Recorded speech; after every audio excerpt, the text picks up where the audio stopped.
Antes de começar esse episódio, um aviso. A gente vai falar sobre violência sexual contra crianças.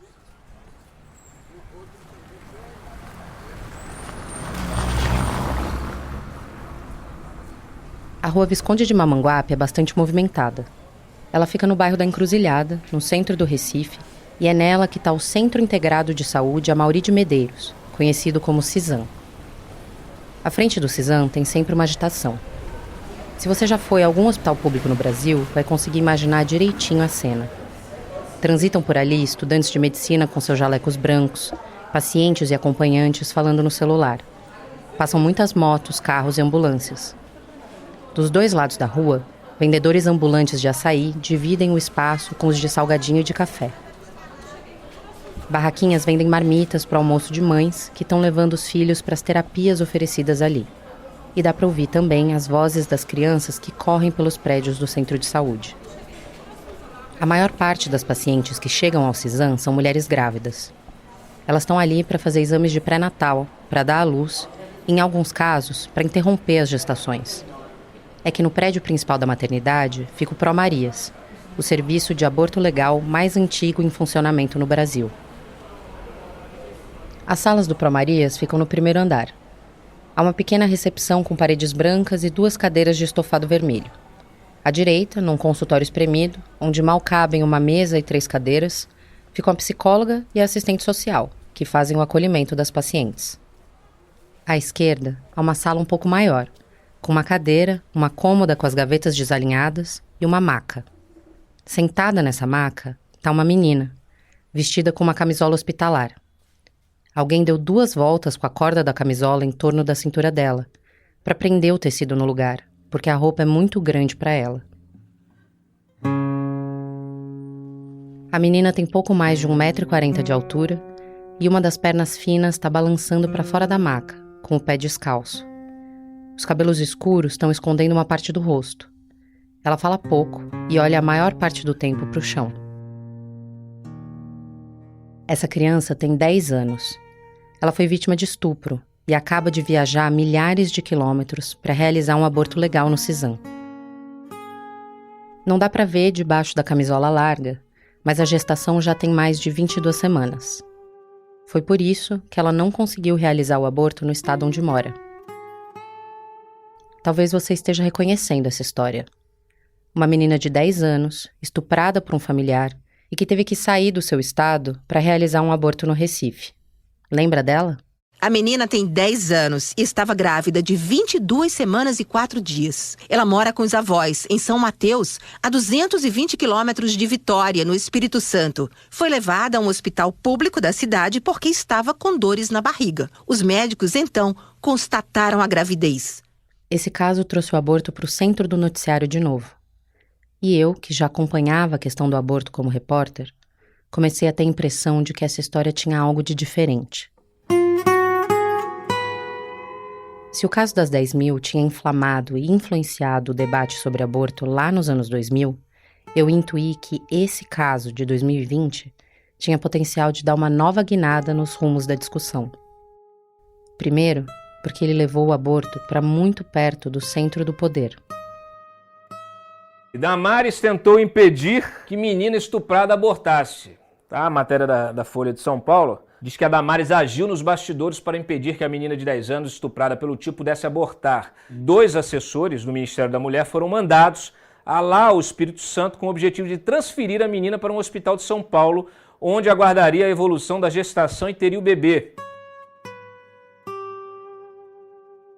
E depois porque, num país que é majoritariamente contra a descriminalização do aborto, mas onde ele é uma prática comum, a reação surpreendeu os grupos feministas. Elas consideraram o desfecho um sucesso de mobilização social, a favor do direito da menina. E o caso virou um espelho para as ações das ativistas nos últimos 5 anos. A história da menina do Espírito Santo mudou muita coisa mesmo. 5 anos depois, um grupo que muitas vezes era esquecido no debate sobre aborto ganhou visibilidade. O das meninas que ficam grávidas por causa de estupro.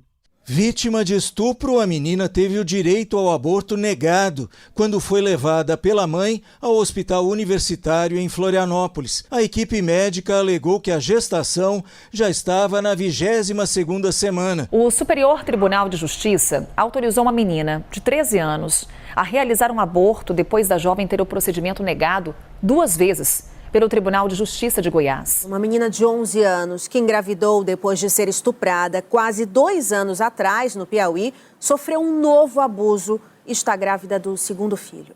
O próprio aborto legal veio para o centro da questão. De 2020 para cá, começou uma investida conservadora contra os serviços de saúde, os profissionais e as pacientes.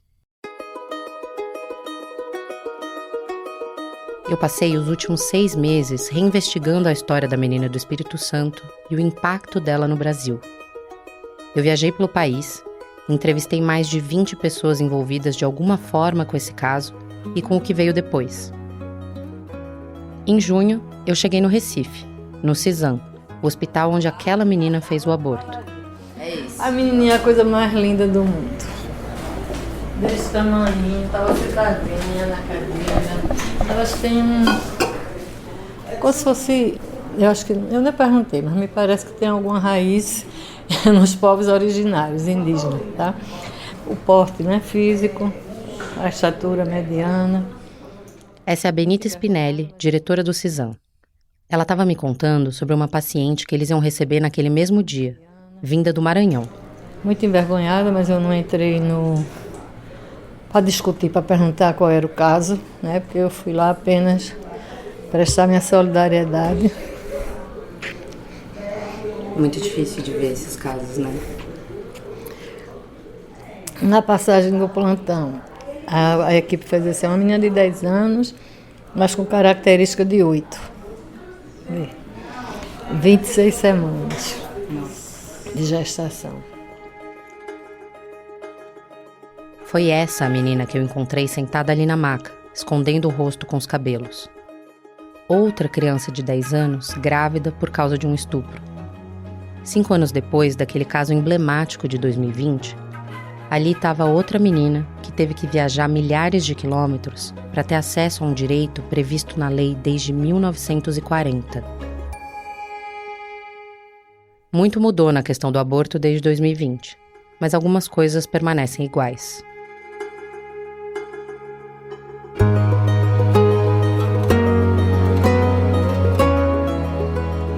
Eu sou Ângela Boldrini e depois de 2 anos, esse é o primeiro de 2 episódios extras do Caso das 10.000, um podcast da Folha que agora conta como a história de uma menina no Espírito Santo desencadeou uma ofensiva conservadora contra o aborto legal, redirecionou a estratégia feminista nos direitos reprodutivos e mudou protocolos médicos.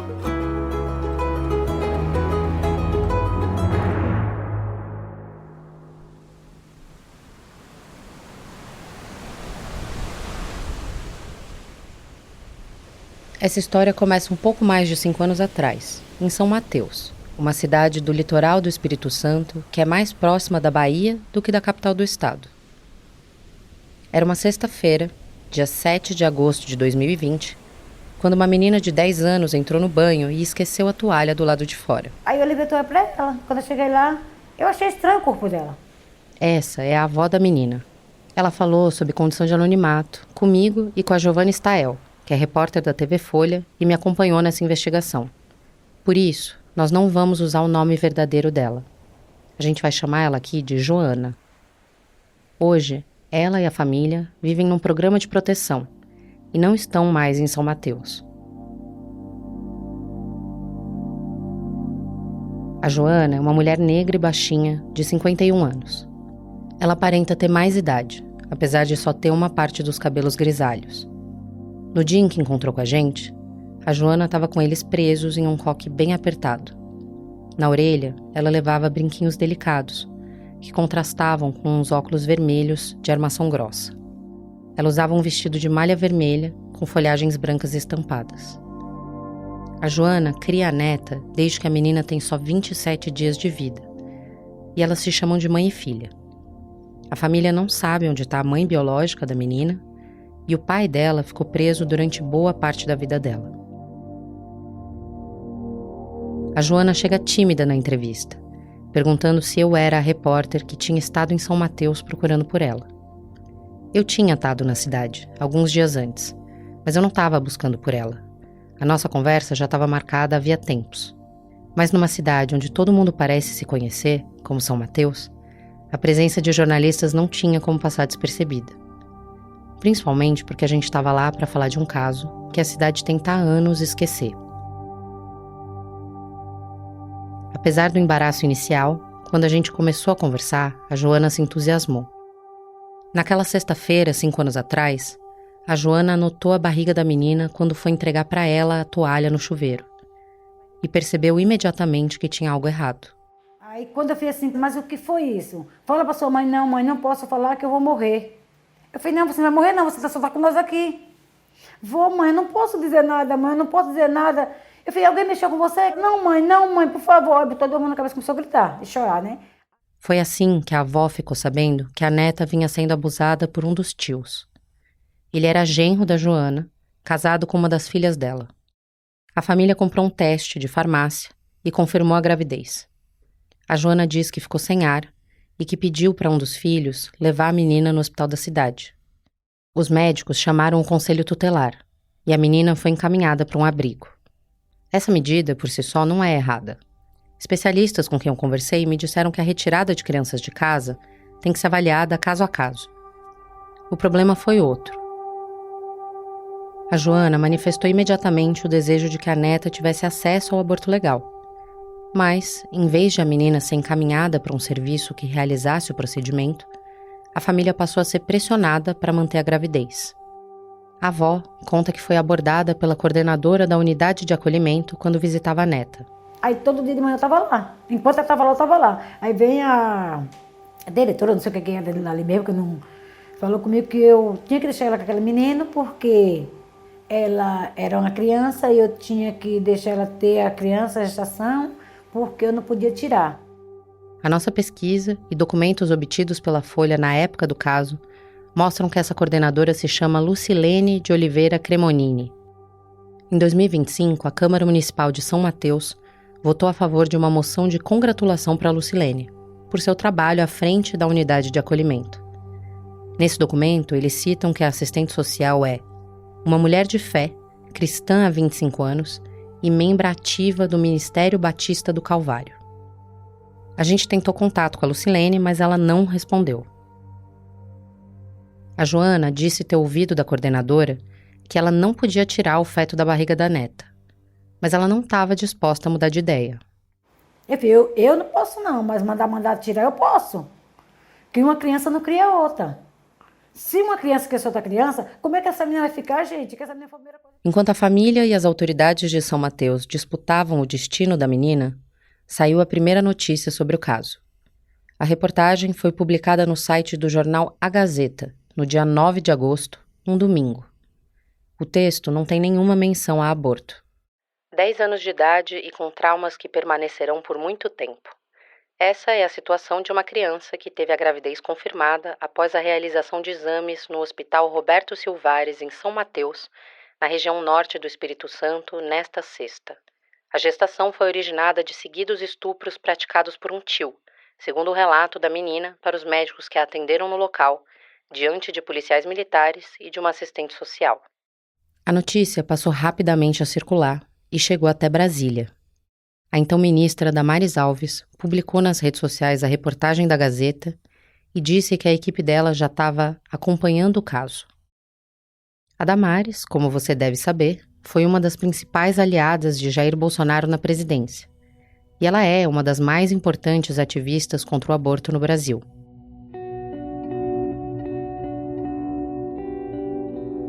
Com um tweet, a ministra da Mulher, Família e Direitos Humanos colocou a família da Joana nos holofotes. O que na época ninguém sabia é que a Damares já estava atuando nos bastidores para impedir a menina de acessar o aborto legal.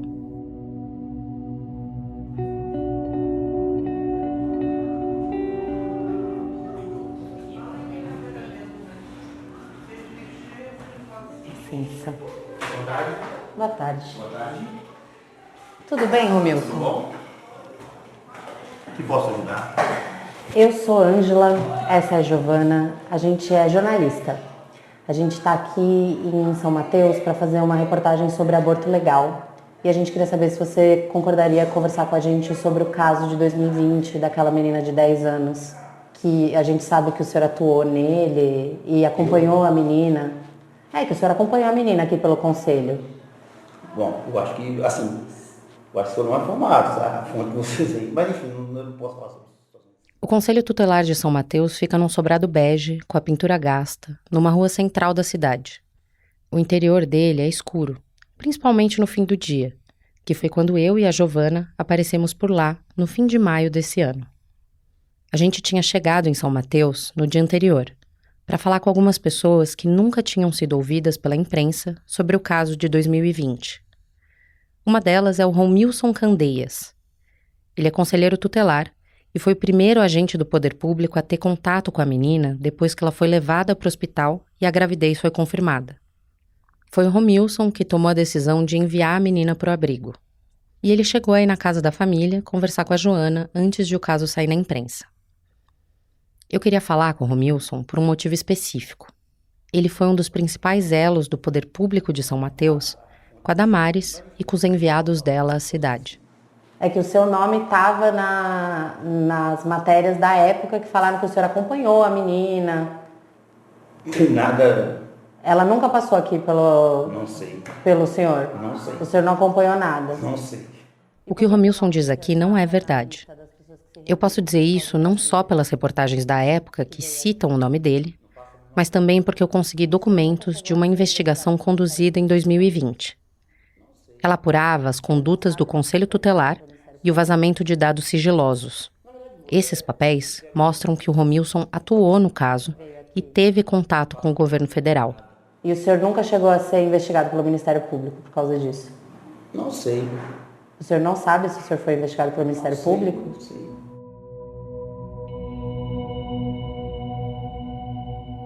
No dia 10 de agosto, 3 dias depois da descoberta da gravidez da menina, o Romilson fez uma reunião virtual com representantes do Ministério da Damares.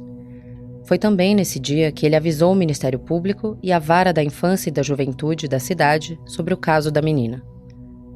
Isso foi antes mesmo de a Damares tuitar sobre o caso. Ao longo daquela semana, o Romilson teria pelo menos outras 4 reuniões.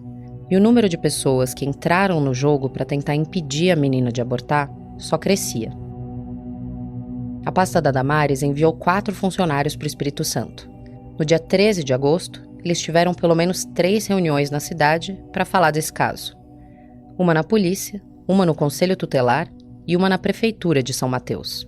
Para esses encontros, apareceram também 2 mulheres, que representavam um hospital e uma ONG anti-aborto do interior de São Paulo.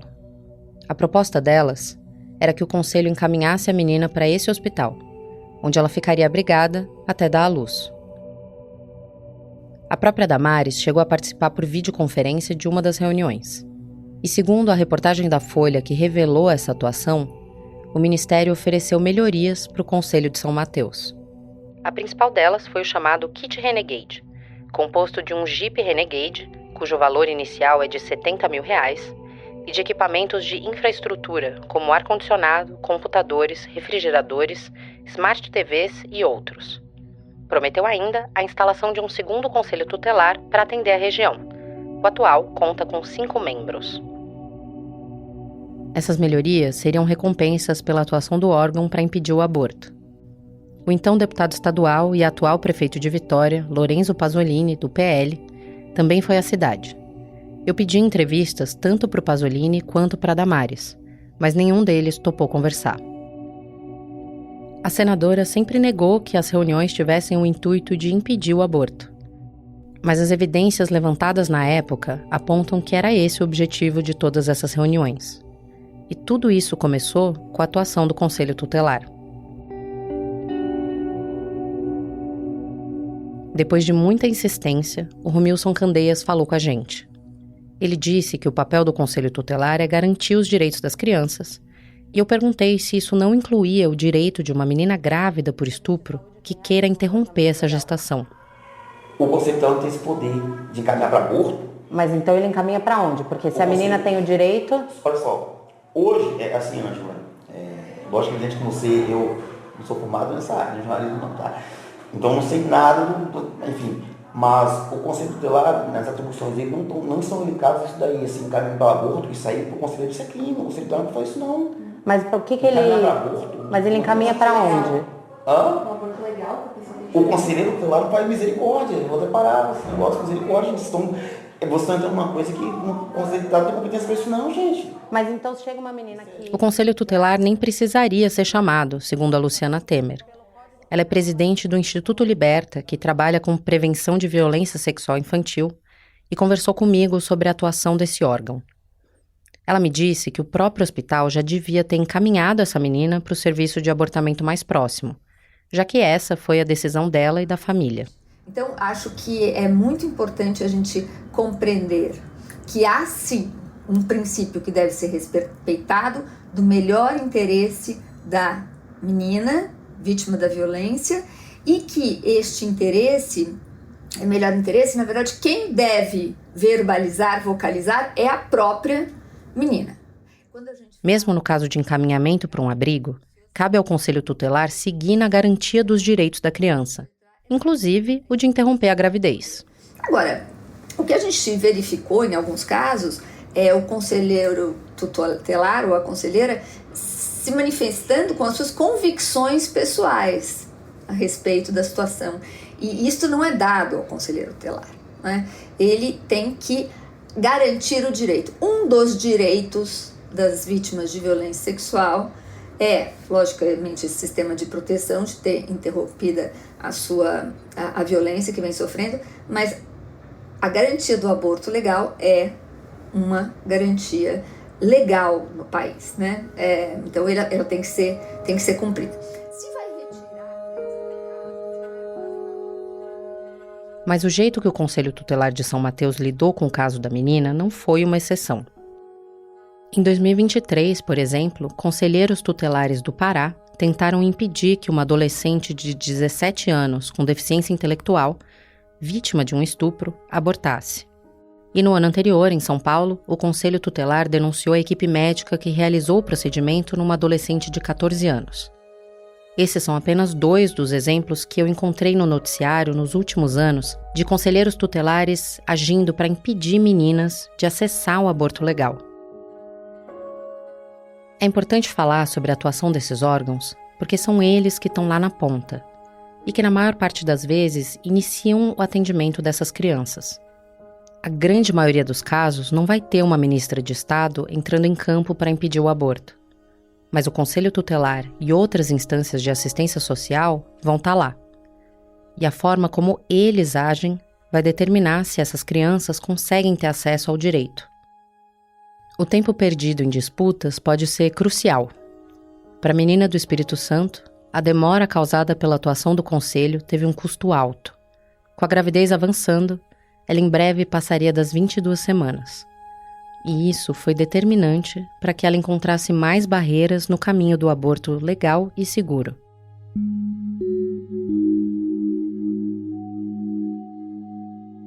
As reuniões entre representantes do governo federal e as autoridades de São Mateus duraram 3 dias. Enquanto elas se desenrolavam, a menina continuava no abrigo, longe da família. Segundo um documento da investigação da época, a criança, após o acolhimento institucional, tem apresentado choro constante e recusa a se alimentar e demonstra muito afeto pelos avós. A Joana começou a se desesperar com a ausência de soluções para o caso da neta, que ela chama de filha. Mãe, eu não aguento ficar aqui, mãe. Ela me deixa lá em cima sozinha, mãe. Ô, mãe, eu fico lá com outras meninas lá, mas é muito chato, mãe. Cadê você? Por que não deixou ela comigo? Com aquele momento que estava comigo ali, mas eu...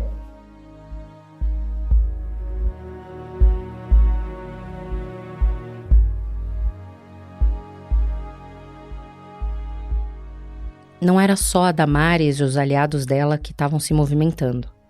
Outras forças também começaram a atuar no caso. Eu fiquei sabendo do caso da menina do Espírito Santo em 2020, foi em agosto de 2020, e através de um grupo de aplicativo de mensagem que temos.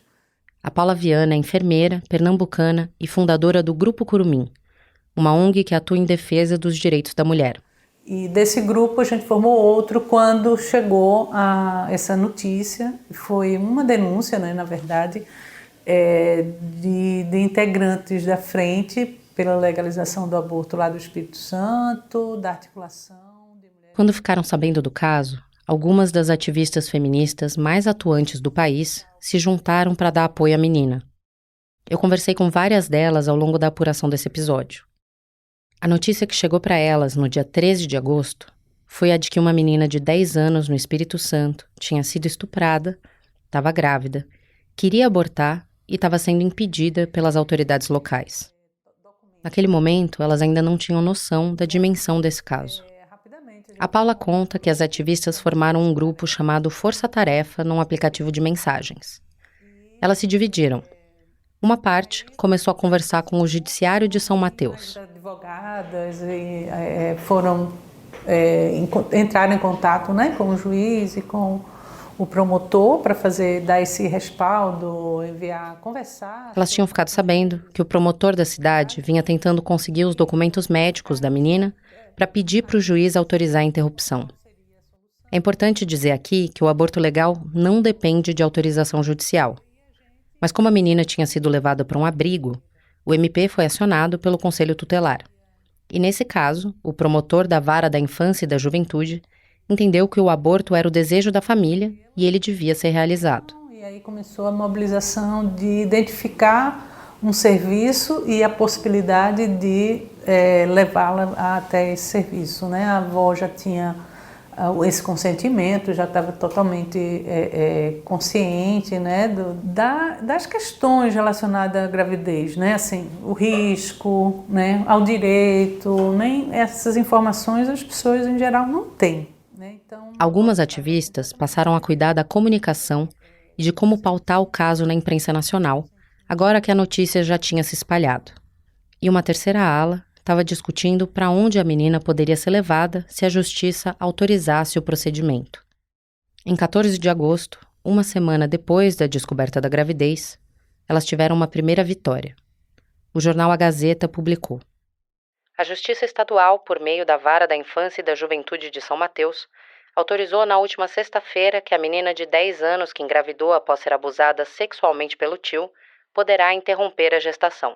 A decisão é do juiz Antônio Moreira Fernandes e atende ao pedido feito pelo Ministério Público do Espírito Santo. Mas ainda era preciso saber onde a menina poderia realizar esse aborto. Era consenso entre as feministas, o Ministério Público e as autoridades estaduais de saúde que ela ia ter que sair de São Mateus para isso. Tecnicamente, qualquer maternidade deveria disponibilizar o aborto legal. Não existe justificativa técnica para esse procedimento não ser feito. Até porque os medicamentos usados no aborto têm outras aplicações obstétricas, tipo indução de parto. Além disso, as complicações de um aborto induzido também podem acontecer em abortos espontâneos. E um hospital precisa saber lidar com elas.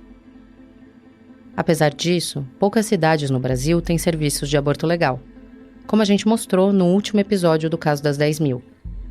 Esses serviços normalmente estão em capitais ou cidades de grande porte. No caso de São Mateus, contava ainda a pressão política sobre a família e o tratamento que a menina vinha recebendo das autoridades locais. Esse caldo tornava impossível fazer o aborto lá, mesmo que o hospital oferecesse. A opção mais óbvia era Vitória, a capital do estado, que fica a mais ou menos 200 quilômetros de São Mateus.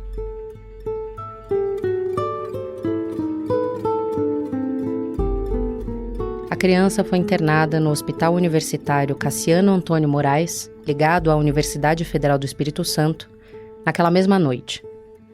Nesse hospital funciona o PAVIVES, um serviço de atendimento a vítimas de violência sexual que existe desde 1998. Quando a criança foi enviada para lá, as ativistas e parte dos membros do poder público que estavam acompanhando ela respiraram aliviados. Mas essa sensação durou pouco. No sábado, dia 15 de agosto, a equipe médica do PAVIVES emitiu um parecer negando o aborto. A justificativa é sucinta e foi escrita à mão, com uma caneta azul, no fim de uma ficha padronizada de atendimento. Uma frase, onde se lê: idade gestacional não compatível com a legislação vigente.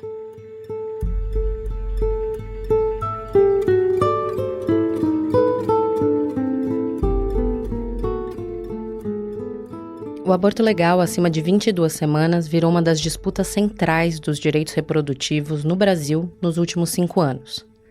E a origem disso é a história da menina capixaba.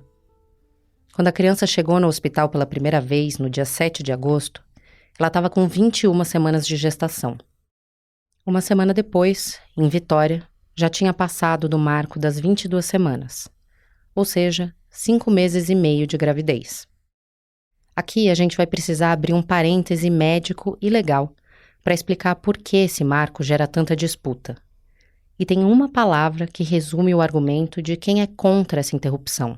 No direito penal, aborto é até antes de nascer. E para a obstetrícia, aborto é até 22 semanas. E aí vem a pergunta, por que 22 semanas? Esse número cabalístico? Não, esse número é técnico. É porque a partir de 22 semanas você tem viabilidade fetal. O bebê tem uma chance de nascer. Esse é um trecho de um discurso do Rafael Câmara, que foi presidente do Conselho Federal de Medicina, na Câmara dos Deputados. A gente vai voltar nessa fala mais para frente. A viabilidade fetal é um dos conceitos mais importantes e mais polêmicos dessa disputa. Dizer que um feto é viável significa que ele consegue sobreviver fora do útero. Na medicina, esse é um marco bastante impreciso, porque a sobrevivência dos prematuros varia muito. Mas a marca da viabilidade é usada em uma parte dos países que tem legislação permitindo o aborto por escolha. Na Colômbia, por exemplo, as mulheres podem escolher abortar até as 24 semanas de gestação. Mas a questão de se o feto pode sobreviver fora do útero não é a única coisa a se considerar. Pelo menos na visão de quem defende que não deve haver limite gestacional para o aborto nos casos previstos na lei. A maior parte das interrupções acima das 22 semanas no Brasil são feitas em meninas ou em mulheres em situação muito vulnerável. No caso das crianças, elas não têm conhecimento do próprio corpo para saber o que é uma gravidez e acabam descobrindo a gestação mais tarde. O Código Penal brasileiro não tem um marco temporal para o aborto legal, mas em 2020, outros documentos de política de saúde, tanto do Ministério da Saúde quanto de governos estaduais, falavam em um limite, que varia entre 20 e 22 semanas de gestação. O argumento a favor da interrupção, mesmo nesses casos, é de que essas normas não podem se sobrepor ao que está previsto no Código Penal. Mas essa interpretação não é unânime. E, na prática, a maior parte dos serviços de aborto legal no Brasil nega a interrupção nesses casos. Foi isso que o hospital em Vitória decidiu fazer. Então era necessário achar um outro serviço para atender a menina.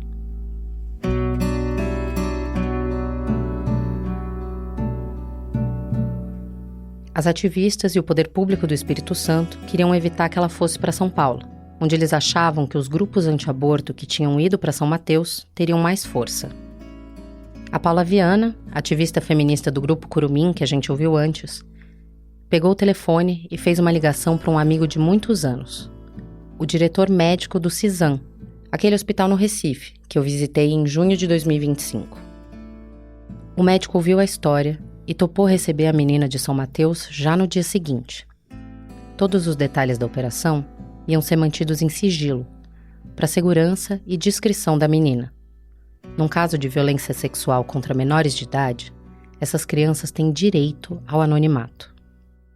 E os envolvidos no caso tinham motivo para ter medo que houvesse uma reação extrema contra a menina e a família dela. Minha mãe desmaiando!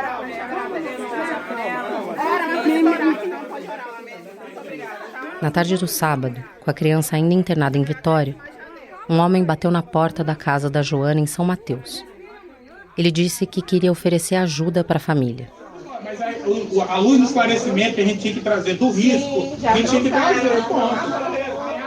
O nome dele é Pedro Teodoro. Ele é vinculado à Igreja Católica de São Mateus e era pré-candidato a vereador pelo PSL, que era o partido do então presidente Bolsonaro. Quando eu fui a São Mateus, eu tentei conversar com ele, mas ele não topou dar entrevista. O Pedro Teodoro disse que queria fazer uma oração com a família e a Joana deixou ele entrar na casa. Lá dentro, ele começou a pressionar a avó a não deixar a menina fazer o aborto.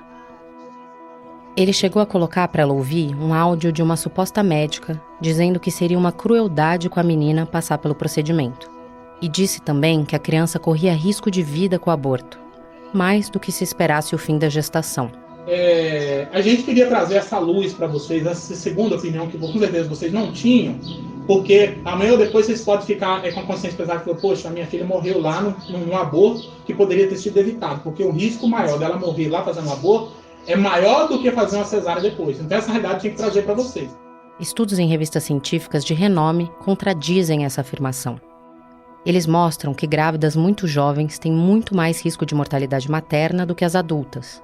E também que o aborto é um procedimento seguro e com taxas de complicações de menos de 3%, mesmo quando realizado acima das 22 semanas.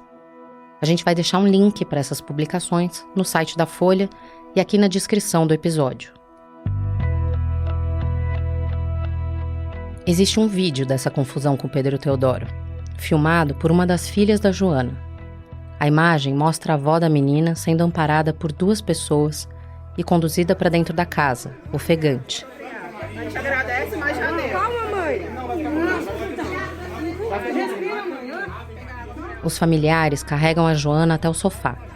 Ela senta e passa a mão no rosto várias vezes, jogando a cabeça para trás, aparentemente passando mal.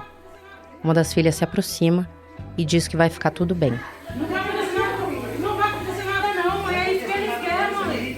Para que é isso que eles querem. Tem pelo menos umas 10 pessoas dentro da casa, entre familiares e visitantes. A mulher que filma a cena diz para eles irem embora. Ela vira a câmera e mostra, no quintal da casa, o Pedro Teodoro. Ele está vestido com uma camisa preta e calça jeans e com as mãos pro alto, fazendo uma oração.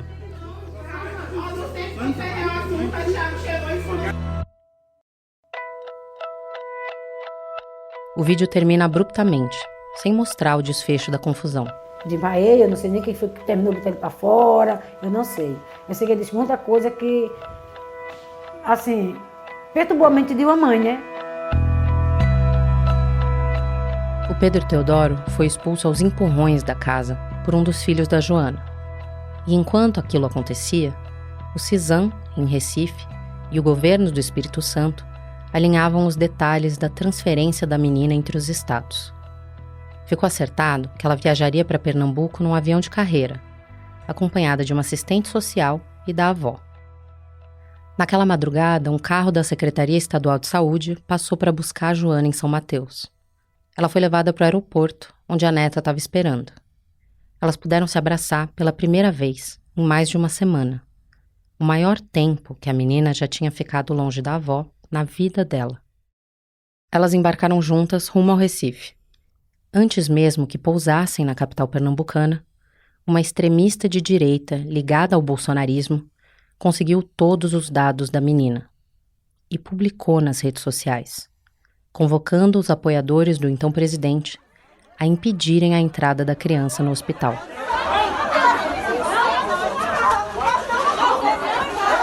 estão vazando para uma menina de 10 anos de idade parir. Vocês estão vazando. São dois lados. Mulher com agressão. Eu obedeço a voz de proteção.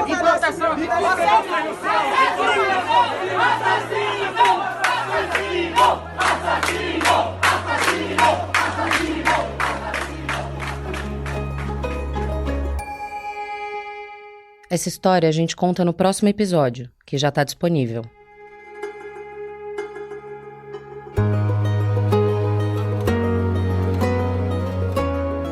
Eu sou Ângela Boldrini e fui responsável pela reportagem, roteiro e apresentação desse episódio.